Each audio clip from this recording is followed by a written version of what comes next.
Hello and welcome to this new video here on YouTube. It was a while ago. I don't remember, but I think I made an episode, like a knitting podcast update for December. If I didn't, yeah, I'm back. So my plan for this year is to make a video, like a knitting podcast, every month for this channel. And if you want more exclusive content, you can find me over at my Patreon, where I upload a video every month as well. So if you want more like in-depth craft conversation, I also do text posts at least once a week over there, and I also have an audio podcast. So there's a good amount of things to discover over there. But today I'm gonna talk about knitting. I have some other things that I wanted to talk about, things that I've invested in for myself and for my business, and yeah, a few bits and pieces. I think we're gonna start with the investments, and I wouldn't say they're not huge investments, but they are investments in like my daily life, like day to day, which makes me feel more grounded and happy with my surroundings. So yeah, the first thing is that actually this mug, which I bought from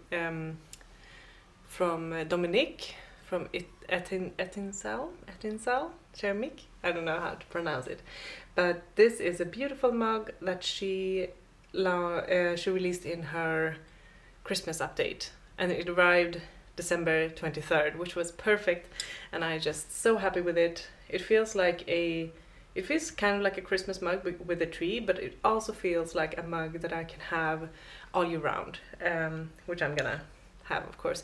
I also got one from her autumn collection, which is more like autumn themed with a pumpkin, or is it an apple? I can post a picture here. But yeah, so I have 2 mugs from her right now, and she's working on the Valentine's collection, and I'm definitely gonna order another mug. So this is something that I've been wanting to do for a long time, to buy ceramic mugs from different artists that I really enjoy and really appreciate. So yeah, I got 2 mugs from her, and definitely gonna get more. And I actually, talking about mugs, I talked to my dad last week about making kind of like a shelf system with like squares that you can put mugs in. I can post the inspiration photo here. And we had kind of like an old post office thing in our old house when I was growing up. So I want to do something like that, like inspired by that, and have it on the wall in our kitchen so everyone can see the beautiful mugs that we have. Yeah, I'm just very, very excited. So this is an investment in my everyday life because I feel happy every time I have this mug, and it's just beautiful. In my head, it's 2 different realms. So this is our realm, and this upside down realm is another magical one. So yeah. The second thing that I actually bought yesterday is something that I've been searching for a long time, but I've been wanting a ring for my, do you say index finger? Yeah. Yeah, and this is a handmade ring, which is made in silver, and then it's some kind of stone. I don't know exactly what stone it is, but it's beautiful, and I really love this easy, simple look of a ring. So I've been wanting to add rings to my everyday jewelry, because I have my wedding ring, but I don't have any other rings really that I use like on a regular basis. So I'm very happy to find this. Yeah. Okay. So yeah, the biggest thing that I haven't been able to stop talking about with all my friends and family is my new pen.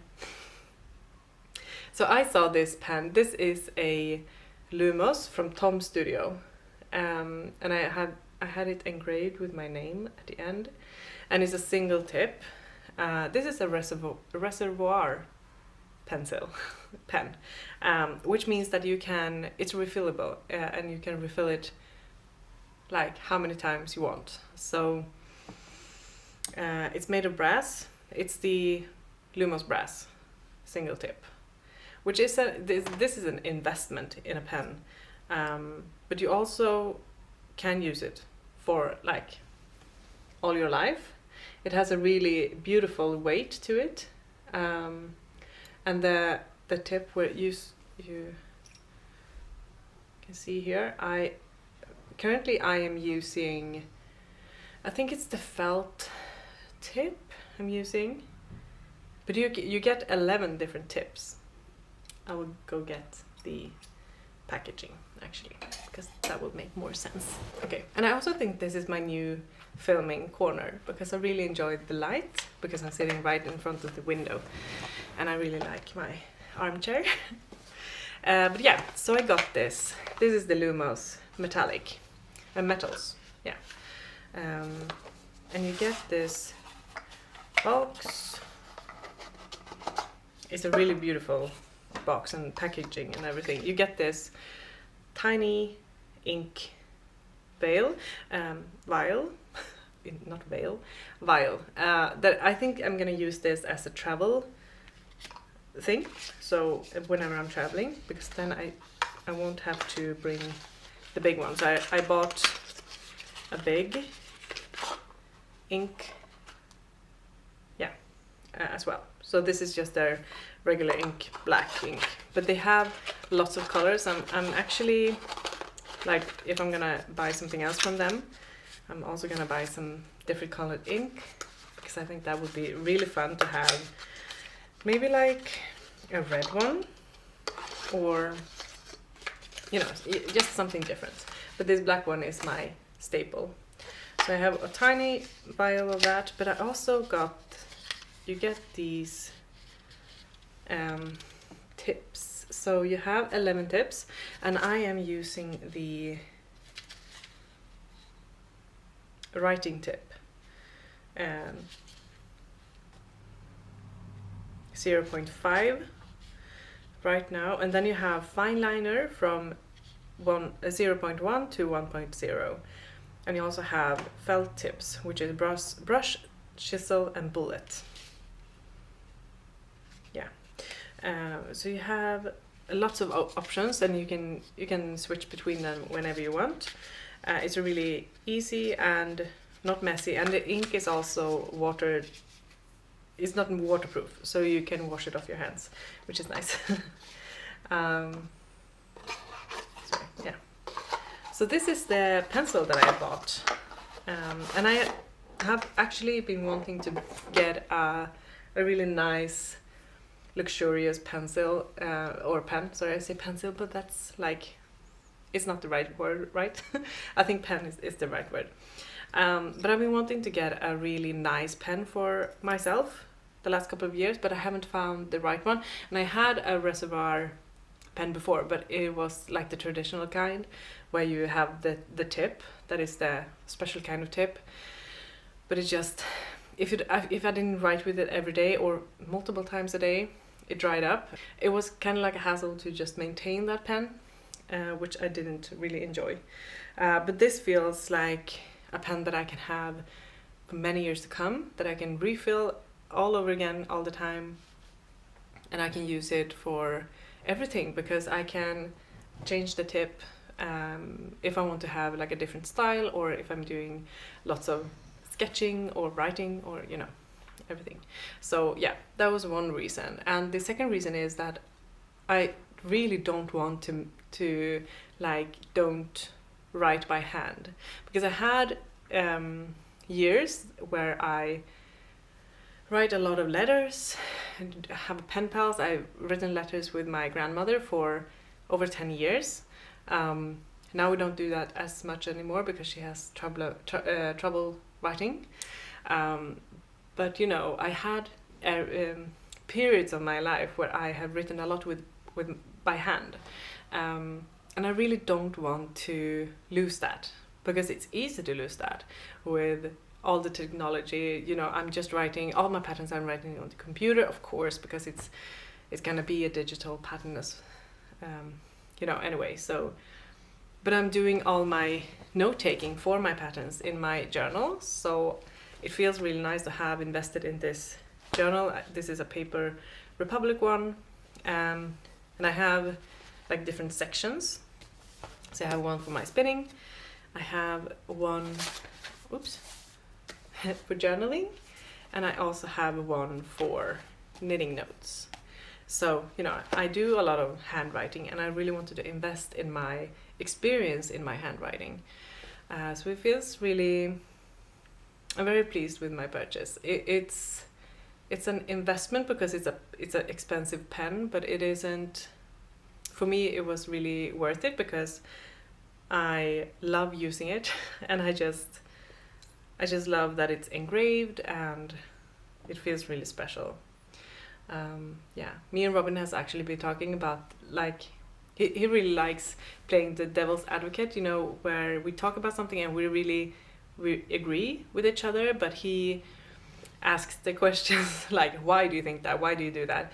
Why do you think that's important? Just to stretch the conversation into a more interesting width. Because if you only agree with each other, like even if we agree, it's really important to just talk about the fact from different views. So handwriting was one of them, because I think it's really important to keep handwriting in school, for example.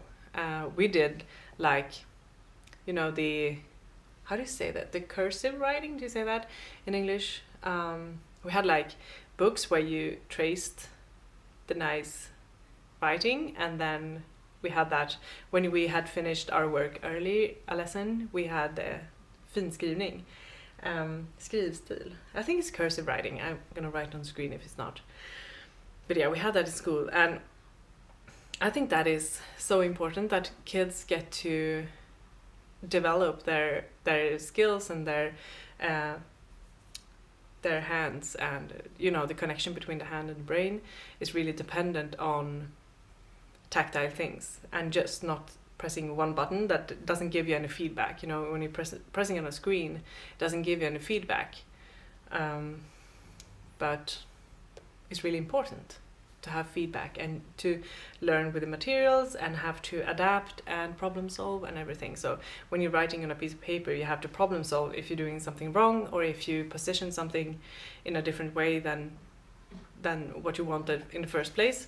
You have to, you know, think again and maybe adapt and everything. And I think that's really healthy for kids, but also for adults. So that's why I'm investing in my writing. And I'm really happy about that. Do you write by hand a lot? I know that many people have physical calendars. I don't. I did have a bullet. Maybe you was here for those days where I did bullet journaling videos. But I recently stopped doing that because I didn't use it, and me and Robin has to sync our calendars. So that was the easier choice.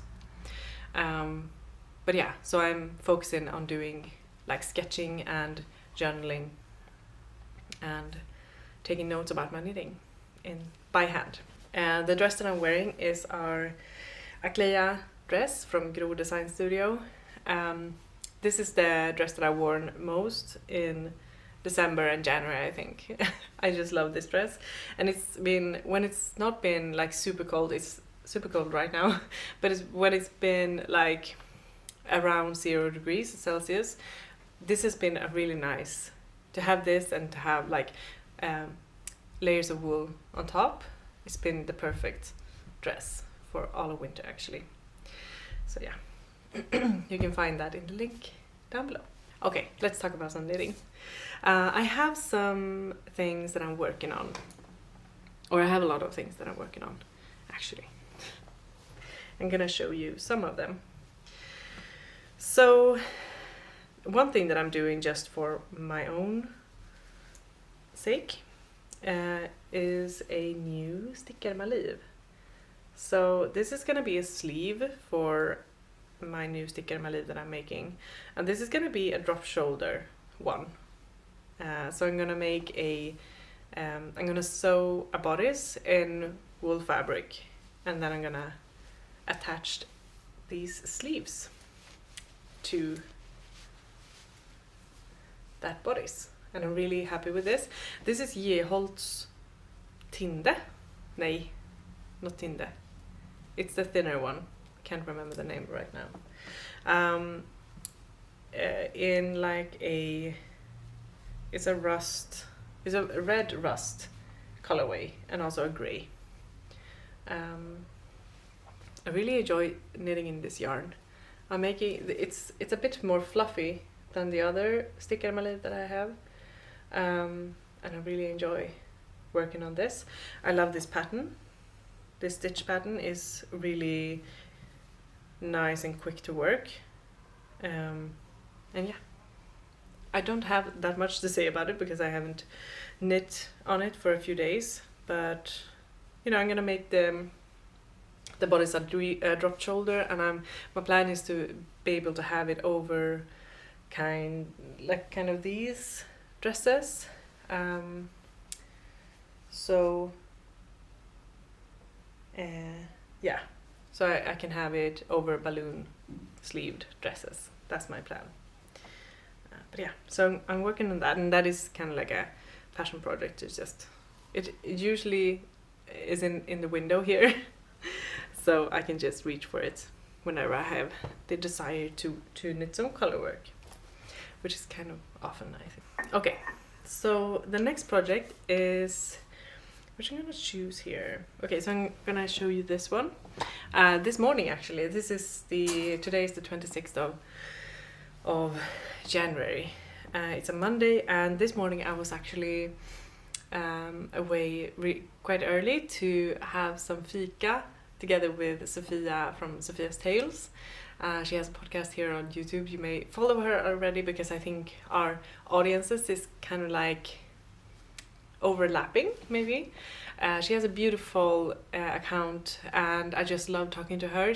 We sat there for 1.5 hours just talking about knitting and life and to work as a knitwear designer and, you know, everything that goes with it. It was a beautiful moment, and I'm really happy because that was the first time I ever met her. I followed her for a lot of years, so it was really nice to finally meet her. And she was lovely in person as she is on her podcast. And while having some fika and chatting to her, I continued to knit on I think this is my 5th Rota cardigan. I did the first one rust, and then a blue one, a yellow one, and now this one. No, a rust one again, and now this one. Okay, so this is my 5th Rota. And I'm knitting this in a 2-ply woolen yarn from Ullcentrum Öland. So this is their natural grey. I think it's a lot of Gotland in it.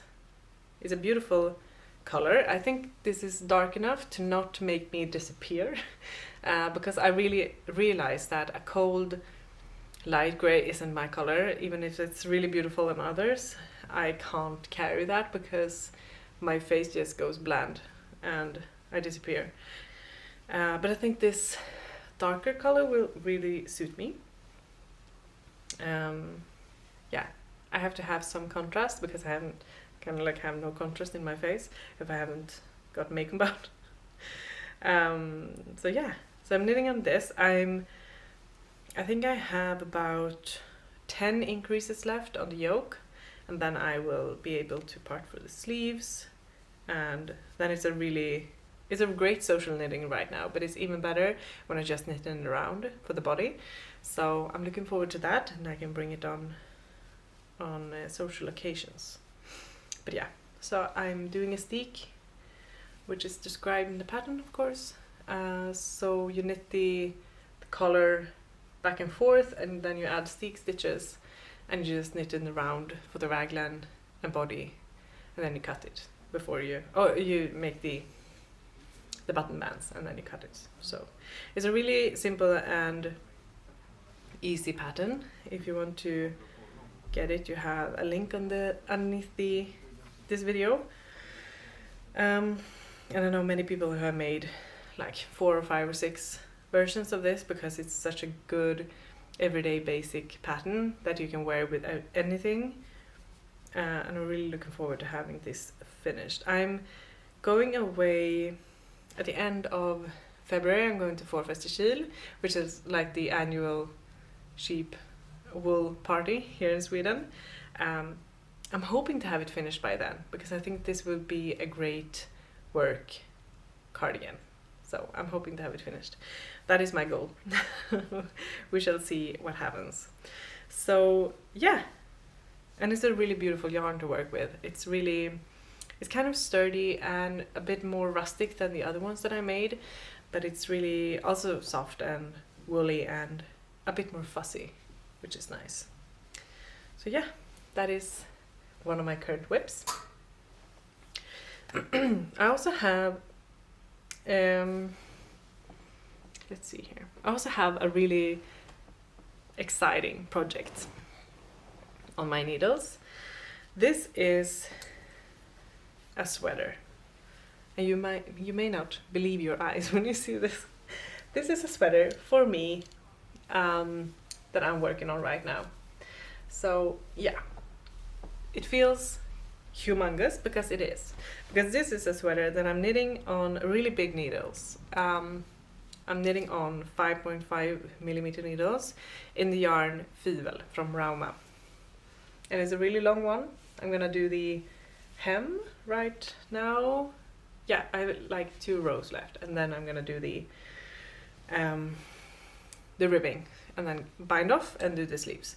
But this is a sweater that I'm gonna felt in the washing machine, and I'm doing a pattern for this, which is really exciting and also nerve-wracking because it's really hard to know how much is gonna felt depending on the machine and everything that you use.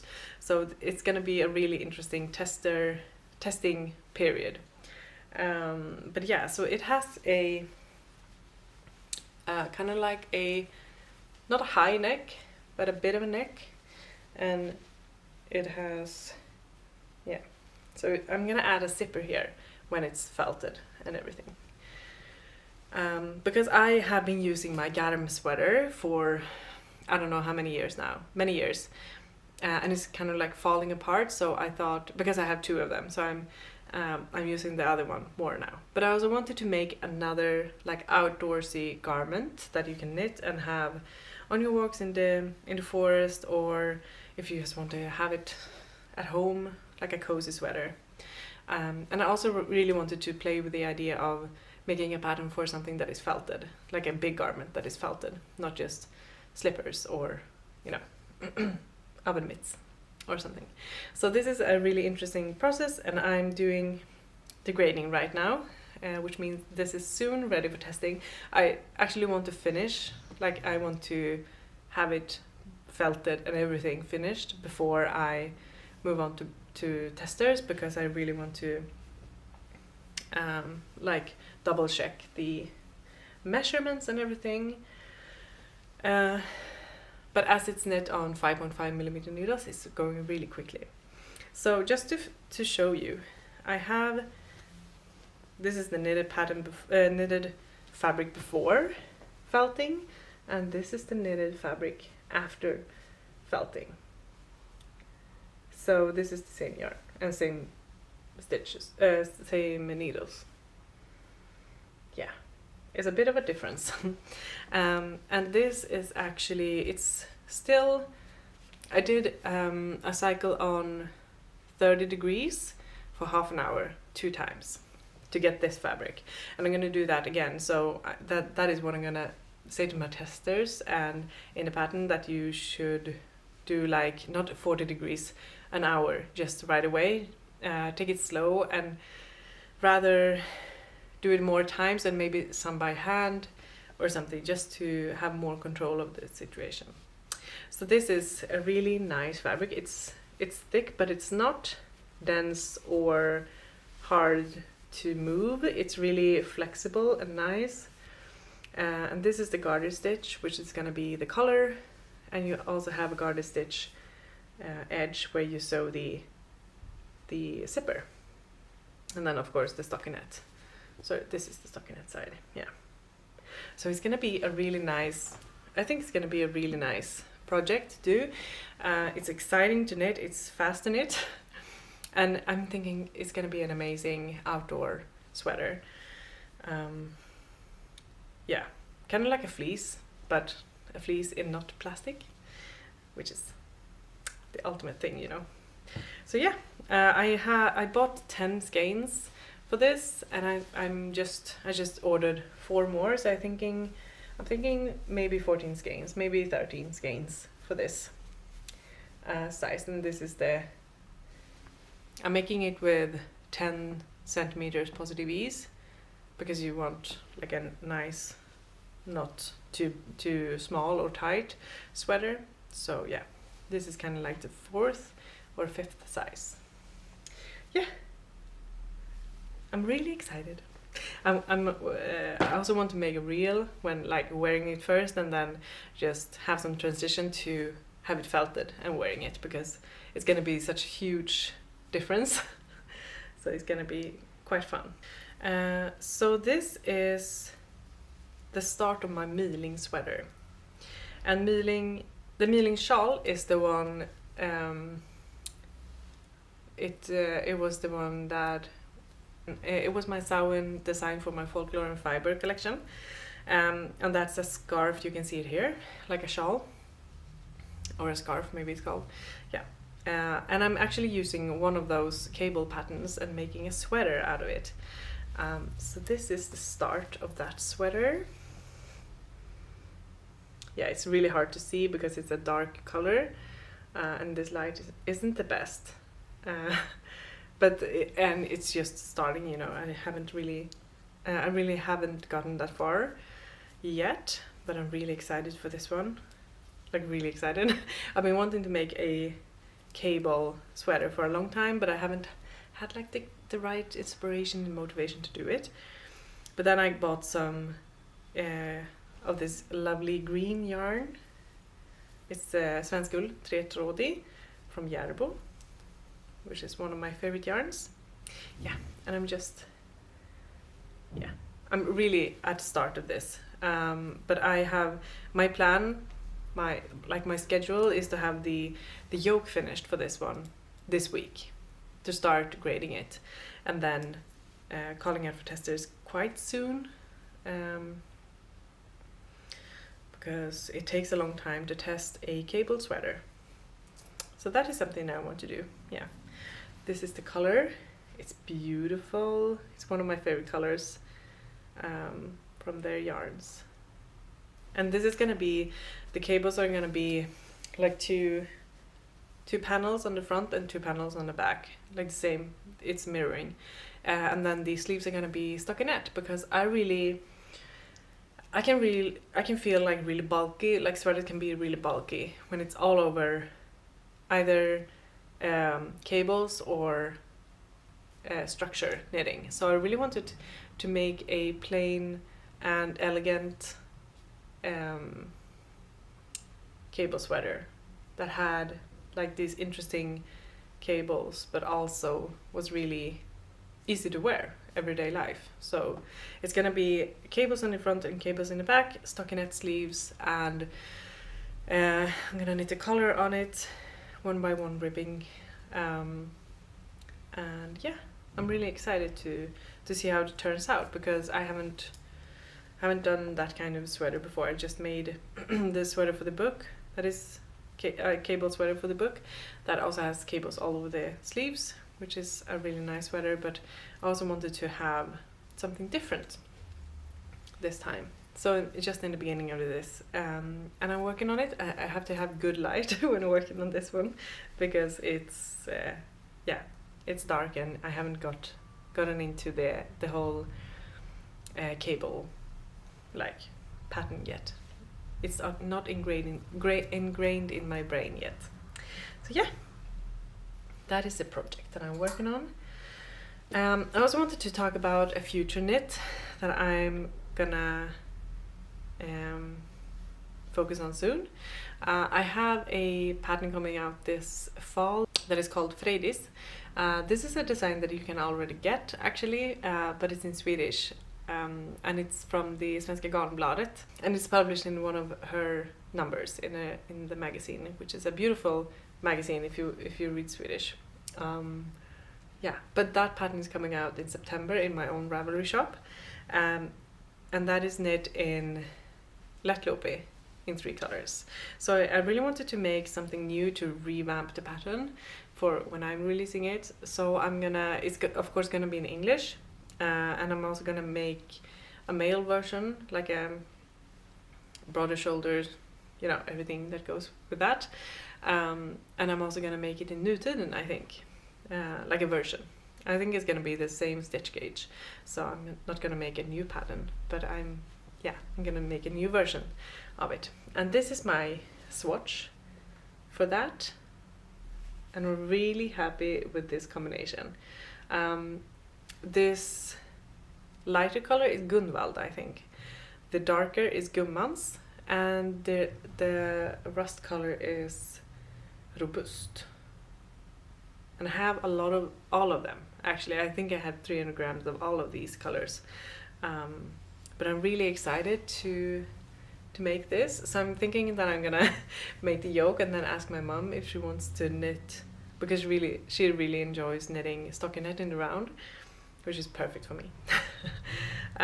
So I'm gonna ask her if she wanted to knit the body and sleeves for me. So yeah, but this is gonna be a beautiful combination, and I'm thinking about making the male version in either Lättlopi or in nutiden. We shall see. Maybe in Lättlopi, because Robin really wants, he has like a certain color palette that he wants for his next sweater in Lättlopi, and it might be a nice birthday gift for him this year to make him a Freydis. So that pattern is coming out in September this year. So I'm actually gonna get started on his yoke, the male version of the yoke, and yeah, get that started so I can test it and everything. So yeah, I think I'm gonna love this sweater. This is gonna be a beautiful autumnal sweater. I just love the shifts, the color shifts in Robust. Yeah, beautiful. And I also have the swatch for my Mealing sweater here. I think this is gonna be beautiful. Yeah, I think that's everything that I have to talk about today. I have some ongoing projects, but not ones that I've been working on recently, so I think I haven't made any progress on it, so I'm just gonna leave them there. The things that I'm currently reading is Atomic Habits by James Clear. I saw the episode on Mel Robbins with him, and then I just went and bought the book right away because I really enjoy his way of thinking, and you know, I really like reading one of these books every now and then, just to reflect on what I'm doing and what I can do to make my life easier and more productive, and you know, everything. So yeah, I really like that book. I can recommend it. And I'm also reading this beautiful book still. This is a book, it's kind of like a non-fiction book about knitting or crafts, not knitting particularly, but making with your hands and women and history. So if you've read like Women's Work by Elizabeth Whalen Barber, or any other, you know, A Short History of the World According to Sheep, kind of like those books, I think you enjoy this. It's also blurbed on the back by Elizabeth Whalen Barber, which is I'm her fan, to say the least. But yeah, so I'm reading this, and I'm doing it slow because I really enjoy taking my time with these kinds of books, just to reflect on them and to take notes and, you know, just take it easy. That is the one, the non-fiction ones that I'm reading. And the one I'm reading on my Kindle, like before I go to bed, is the Guide to Magical Innkeeping? I can't remember the name. I will put the cover here. It's by Sangu Mandanna. She wrote the book The Very Secret Society for Irregular Witches a couple of years ago, and I really enjoyed that book. So I just started reading this one, which is her latest one, and I'm just having a good time. So I'm gonna continue on with that one. That is everything that I have to talk about today. I hope that you enjoyed this podcast episode and that you enjoy my channel. If you do, please subscribe to the channel. That makes a big difference for the algorithms to find me. We've reached over 8,000 subscribers now, which feels amazing. Thank you for that. And now I have my aim for 10,000, of course, which is a big goal for me. It feels humongous to say that. To have, like, my next goal is to have 10,000 followers on YouTube. But yeah, so if you like this, you may write a small comment or just say hello and introduce yourself, or what you're knitting on, what you're reading. Thank you for watching. I will see you next time.